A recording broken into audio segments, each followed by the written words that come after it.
tumeokoka, na Yesu amesema kwamba imekuwa mtu akiwa ndani ya Kristo ya kale amepita, tazama amekuwa mapya. Kwa hiyo tunapaswa kuomba kila wakati na kumwambia Mungu atusaidie ili tujiepushe na asili ambazo zinafuatilia maisha yetu, zinafuatilia maisha yetu na watoto wetu na familia zetu, ili tuweze kuwa sawa. Bwana Yesu asifiwe sana. Kwa hivyo ni vizuri kila mmoja atambue kwamba ameokoka lakini yuko vitani. Bwana Yesu asifiwe sana. Umeokoka lakini bado kazi ni kubwa. Unapaswa kupambana, kujiombea kila wakati na kumwambia Mungu akulinde na akusaidie ili zile asili zisiweze kukushinda. Bwana Yesu asifiwe sana.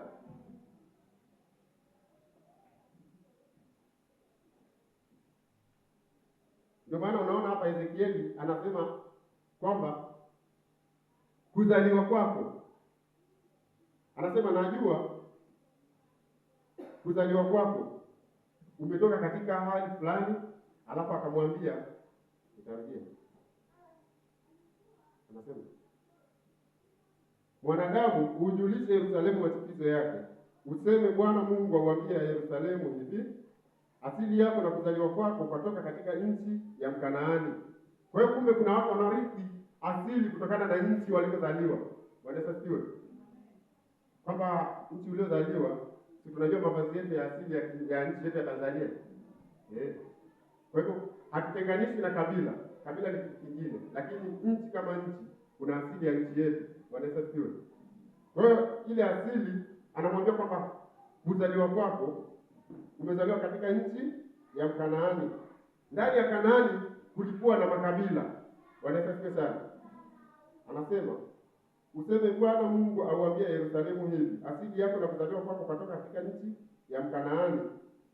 Mwamori alikuwa baba yako na mama yako alikuwa Mhiti.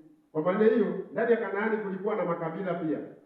Kwa hiyo alizaliwa na watu wa kabila mbili tofauti. Bwana Yesu asifiwe. Kwamba mama yake alikuwa ni Mhiti, lakini baba yake alikuwa ni Mwamori. Bwana Yesu asifiwe sana. Kwa hivyo ile asili ambayo ilikuwa ikifuatilia maisha yake ilimsababisha watu kumchukia. Bwana Yesu asifiwe. Ilisababisha watu kumchukia. Ndio maana ukiendelea kusoma utaona anaambia kwamba wakati ulipozaliwa kitovu chako hakikukatwa, hukutiwa chumvi wala hukusafishwa. Alafu ukiendelea kusoma utaona vile ambavyo alitelekezwa. Na anasema kwamba ulipozaliwa nilipita nikakuona ukigaagaa katika nini? Katika matope au katika uchafu. Lakini hakuna hata jicho moja lililofanya nini? Lililokuhurumia ili kukutendea wewe mambo mazuri. Lakini akasema nilipopita karibu na wewe nilikuonea huruma. Bwana Yesu asifiwe sana. Kwa hiyo ile asili ndio ilikuwa inasababisha watu hawampendi, watu wanamwacha na kutelekeza. Lakini kwa sababu bado Mungu alikuwa pamoja na yeye, akaamua kumtuma mtu mmoja, akapita karibu naye akamwonea huruma. Bwana Yesu asifiwe sana. Karibu endelee pale ulipoishia.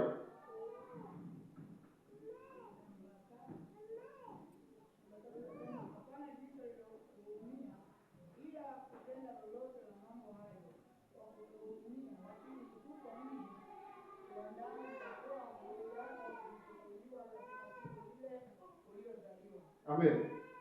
Nafsi yako haikuchukuliwa, ilichukiwa. Nafsi yako ilifanya nini? Ilichukiwa. Yaani kwa maana kwamba kuna watu walimchukia kwanza ile siku alipozaliwa. Hivi unajua kuna watu wanamchukia mtu wakati ndio amezaliwa leo tu, lakini wanamchukia. Hivi unafahamu hilo? Kwa hivyo walimchukia kwanza ile siku alipozaliwa. Bwana Yesu asifiwe sana. Kwa hivyo walianza kumchukia, hajui hili wala lile. Ndio maana unakuta mtu mwingine, kuna wimbo wa Bwana Mwetege ameimba akasema kwamba sijatoka tumboni, sijazaliwa, lakini mmeanza kunichukia. Mpaka mnaanza kusema toa. Bwana Yesu asifiwe sana. Kwa hivyo walianza kumchukia kabla hajazaliwa. Pengine watu wengine walisema kwamba tolewe tu, kwa sababu walianza kufanya nini? Kumchukia. Bwana Yesu asifiwe sana. Lakini mwisho wa siku alipozaliwa, amezaliwa lakini bado hakupata matunzo, hakutunzwa. Akatupwa nje. Alipotupwa nje, akiwa anagaagaa huko, watu wanapita tu wanaangalia, wanapita. Watu wanapita wanamwangalia, wanapita. Hawamsaidii wala hawamhurumii. Bwana Yesu asifiwe sana.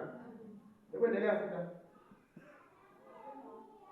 Nami nilipopita karibu nawe nikakuona ukitawazaa katika Alikwambia ujapokuwa katika damu yako uwe hai. Naam, alikwambia ujapokuwa katika damu yako uwe hai. Alikufanya kuwa maelfu kama mimea ya mashamba, ukaongezeka na kuzidi kuwa mkubwa, ukapata kuwa na uzuri mno. Matiti yako yakaumbwa, nywele zako zikawa zimeota, lakini ulikuwa uchi, huna nguo. Amina. Bwana asifiwe. Unajua kwa nini alikuwa uchi, hana nguo? Kwa sababu watu hawakumhurumia, ndio? Yeye alisaidia wakati alivyoweza kwa wakati ule, lakini alikuwa hana nguo kwa sababu hakuna mtu aliyejitokeza kumsaidia ili kumpa nini? Kumvalisha nguo.